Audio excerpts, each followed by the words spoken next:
Good morning, everybody, and welcome back to the latest of OnlyFins, the Green Chromis.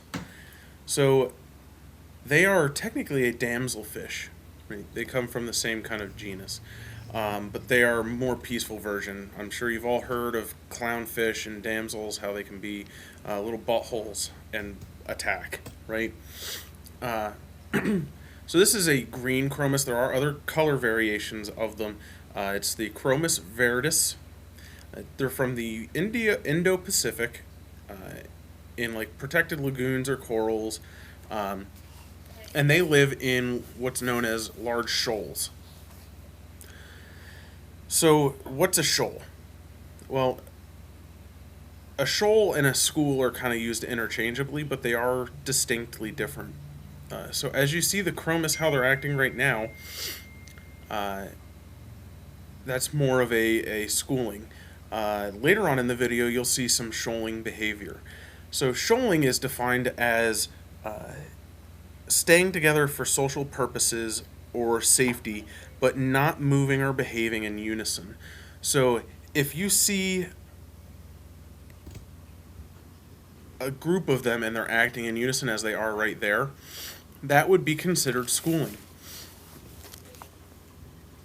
When they're just kind of together like this and just kind of doing their own thing, but they're still close to one another, that would be more of a shoaling behavior. So, in layman's terms, in regards to that, is just that a shoal becomes a school when the shoal acts in unison. So, example of staying close together or changing direction together, or just in generally facing the same direction. So now on to them as just an individual. They have this dazzling light blue to a pale green hue to them. That really is, it comes out more in the white light, just like most of the fish, whereas the coral have more of their color visible in the blue phase of the light. They can get up to 4 inches long. You need them in at least a group of like 5. I've seen some people say the smallest group size that they should be in is 7. And that's just because they are such a social creature that they need a group of them, right? And it also kind of helps, aggression. If somebody doesn't get along with somebody else, there's other individuals to kind of take that away. They spend most of their time in the middle or high water column area. So as you see, they just kind of float around. They sit at the very top or at the middle. They're never at the bottom of the tank.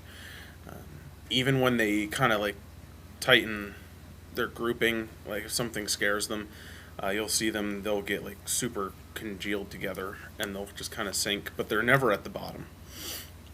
In the wild, they really do love darting in and out and around large coral colonies. So hopefully, at some point, we'll get like some decent sized colonies growing in here that they'll be able to live in and amongst, and that'll be really cool to to see as they do that. But right now, they just kind of swim in the middle of the tank in the middle of the water column and just do what they do. You see Dory likes to spend a lot of her time with them. Diet-wise, they are an omnivore. They'll eat whatever you put in there. They do not go after the algae, so I just feed them. They like plankton. They love the LRS that I feed everyone. And I try to feed them about 3 times a day. Vitamin-rich foods, as always, help keep their color. They are prone to all of the diseases as everyone else is. So they go through the quarantine process of the hybrid tank TTM tank transfer method, just like everyone else does. They are a great beginner fish. They add a lot of color and activity to the tank, so they're a wonderful addition to any tank that you could possibly have. If you have any other questions, leave a comment below, and I'd be glad to answer them. Have a great day.